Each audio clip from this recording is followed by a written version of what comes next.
Esta es la clase número 18 y ha sido grabada el día 10 de abril de 2020.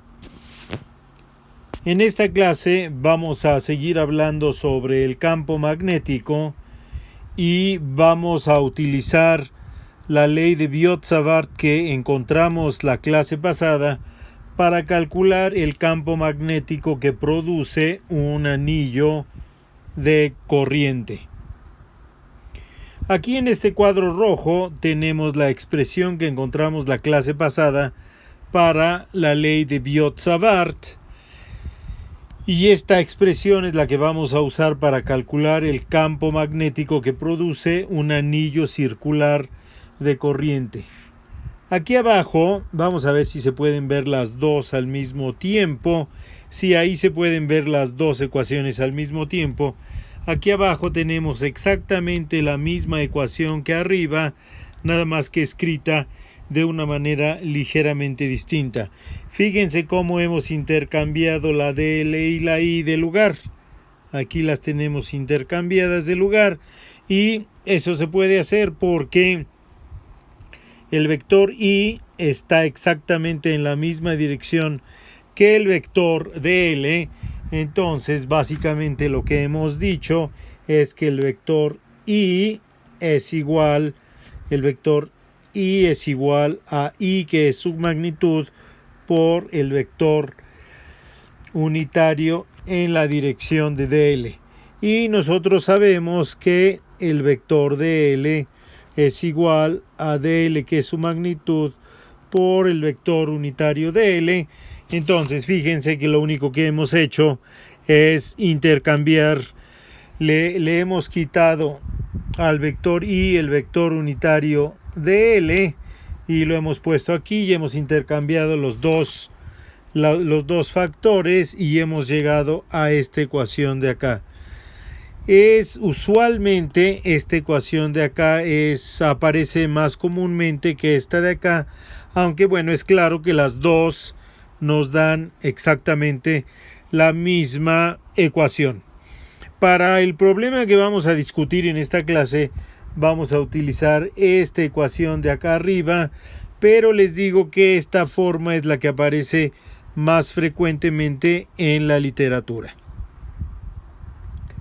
Bueno, ¿qué quiere decir que tengamos un anillo de corriente? Bueno, pues un anillo de corriente quiere decir un alambre circular a través del cual está circulando corriente. Entonces tenemos aquí el eje de las Z, el eje de las X, el eje de las Y, y aquí tenemos un cable que entra, nos forma un anillo. Este anillo es circular y se ve como un óvalo porque intenté darle perspectiva. No soy muy bueno para hacer dibujos. Y entonces por aquí entra la corriente da vuelta alrededor del cable y luego por acá sale la corriente y este cable tiene su centro en el origen del sistema de coordenadas. Bueno, y lo que queremos calcular es el valor del campo magnético a lo largo del eje de las Z, tanto arriba del plano XY como por abajo del plano XY. Yo creo que es claro para todos ustedes que la simetría del problema nos asegura que el valor del campo magnético a una altura h por arriba del plano XY va a ser exactamente igual al valor del campo magnético por abajo del plano XY, siempre y cuando estemos a la misma altura.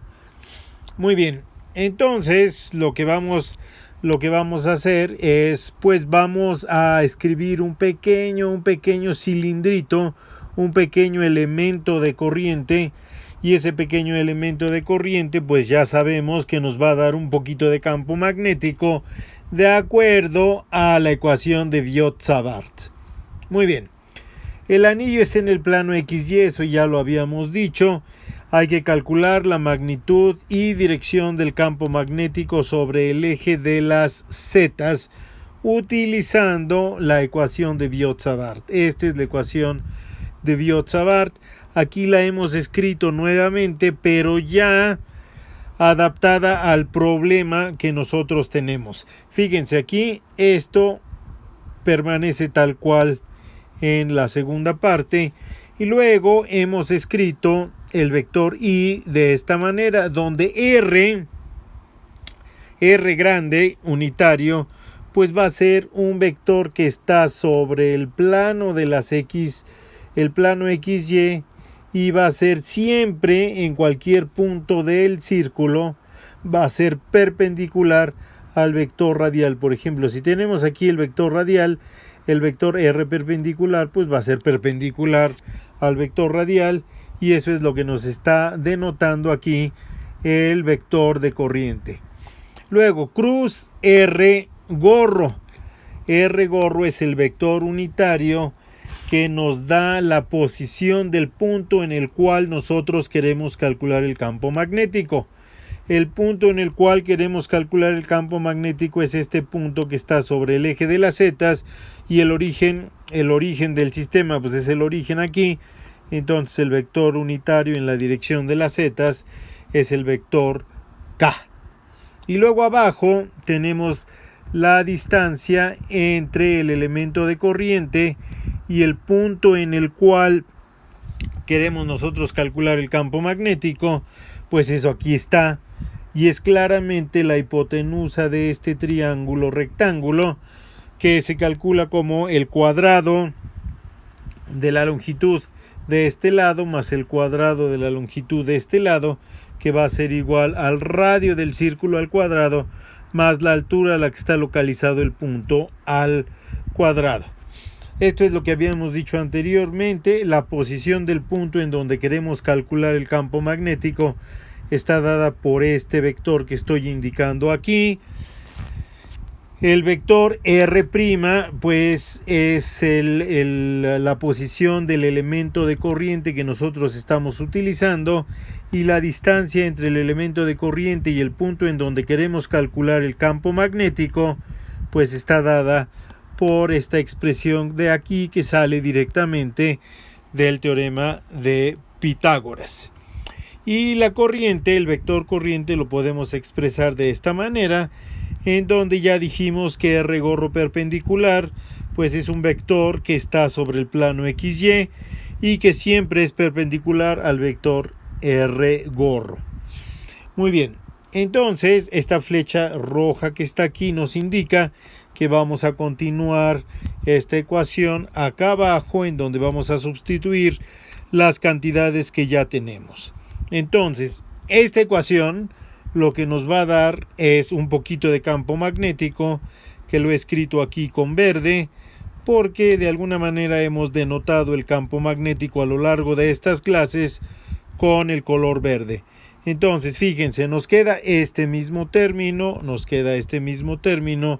luego nos queda el valor de la corriente, que es lo que está aquí, el valor de la corriente, y luego el producto cruz de estos dos vectores unitarios. Entonces el producto cruz de estos dos vectores unitarios es la magnitud de R gorro por la magnitud de K gorro. Los dos tienen magnitud 1, entonces ese producto es igual a 1. Por el seno del ángulo formado por estos dos vectores, el ángulo formado por estos dos vectores es claramente de 90 grados, entonces el seno es de 90 grados, entonces todo este término nos queda solamente, sobrevive solamente la corriente, la I. Y luego en el denominador pues nos queda el denominador tal cual como está ahí. Luego, si nosotros regresamos a nuestro dibujo, vemos que este pequeño elemento de corriente, si utilizamos la regla de la mano derecha, pues va a producir este pequeño elemento de campo magnético. Si nos movemos un poquito para allá, pues se va a producir otro pequeño elemento en esta dirección, y si le damos toda la vuelta al circuito, pues se va a producir como un cono con el vértice en el punto que nos interesa alrededor del eje de las zetas.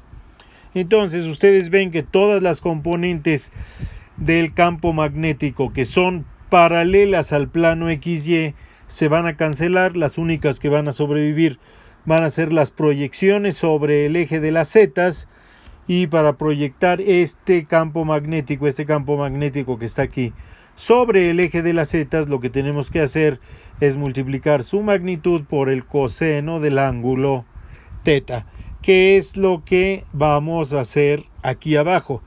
Hacemos la proyección multiplicando por el coseno del ángulo teta, entonces nos queda que el vector de campo magnético, que lo podemos escribir de esta manera, así, pues va a ser igual a mu0 y 4pi por el coseno de teta de L entre esto. O sea, es esta ecuación multiplicada por el coseno de teta nos da esto.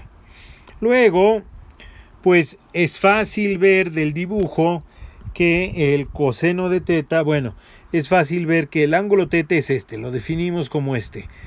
Y resulta que el ángulo este de acá es igual al ángulo teta, puesto que este ángulo de abajo está formado por líneas que son perpendiculares a las líneas que forman el ángulo teta. Esta línea de aquí es perpendicular al eje de las zetas, esta línea de aquí es perpendicular a la hipotenusa, por lo tanto este ángulo es igual a teta. El coseno de este ángulo es la magnitud del cateto adyacente entre la magnitud de la hipotenusa, que es lo que tenemos aquí abajo, la magnitud del cateto adyacente entre la magnitud de la hipotenusa, y pues lo introducimos en esta ecuación de aquí arriba, y entonces la ecuación nos queda de esta manera. Un poquito de campo magnético, la proyección de un poquito de campo magnético a lo largo del eje de las zetas está expresada de esta manera.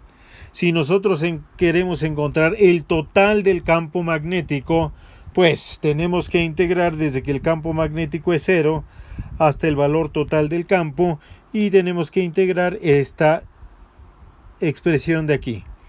Realmente, esta expresión de aquí, que es la que estamos integrando, todo esto que estoy indicando aquí, excepto dl, es una constante. Entonces por eso es que lo saqué. Aquí está fuera de la integral y estamos integrando dl. dl es la longitud de un pedacito del anillo de corriente, y pues lo vamos a integrar desde que no mide nada hasta que mide el total de la circunferencia, que es 2πr. Hacemos esa integral, entonces pues la integral aquí nos da 2πr.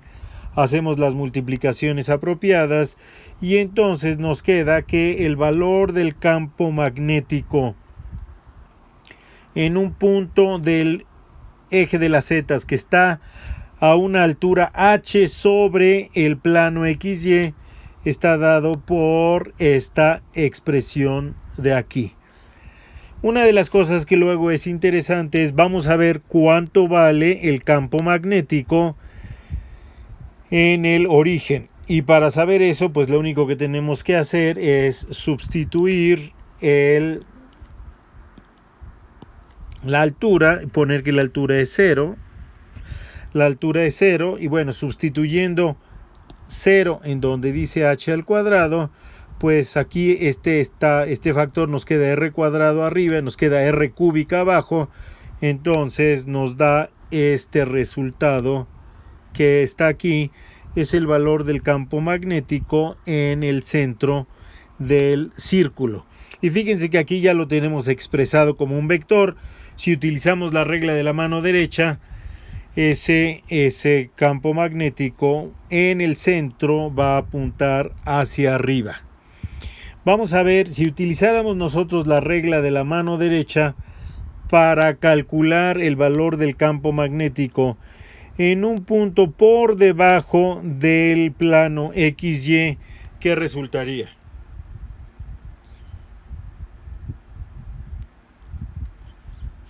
Pues si ustedes le piensan tantito, yo ya le pensé tantito, va a resultar que el campo magnético también apunta hacia arriba. O sea, apunten ustedes su pulgar en la dirección en que está fluyendo la corriente, enrollen sus otros dedos e imagínense que los van extendiendo hacia abajo.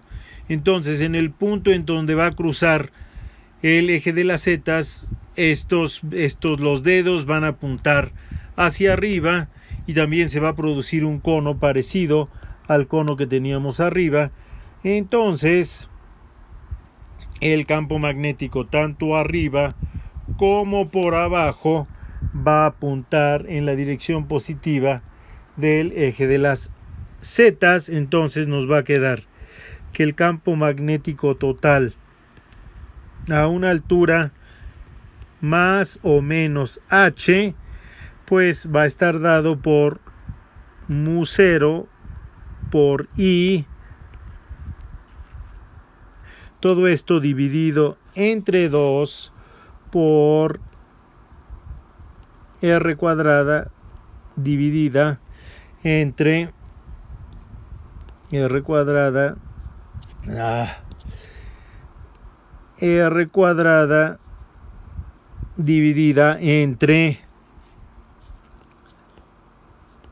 R cuadrada más H cuadrada a la 3 medios, y esto pues va a estar en la dirección del eje de las zetas, y esto va a ser un vector. Esto va a ser el vector de campo magnético. Ahí está. Entonces, esto ahí está claramente escrito que pues es el valor del campo magnético que produce un anillo de corriente, ya sea por arriba o por abajo de el eje del plano XY. Y esta es una aplicación de la ley de Biot-Savart. Es una aplicación muy sencilla de la ley de Biot-Savart. Se podría utilizar esta manera de calcular el campo magnético de un anillo de corriente para calcular el campo magnético de muchos anillos de corriente, que lo que formarían sería un solenoide. No lo vamos a hacer, a lo mejor en algún momento sí lo hacemos, pero no por de pronto, porque si no, no vamos a poder seguir con el siguiente material. Muy bien, pues hasta aquí esta clase. Les agradezco que hayan venido y nos vemos la clase próxima.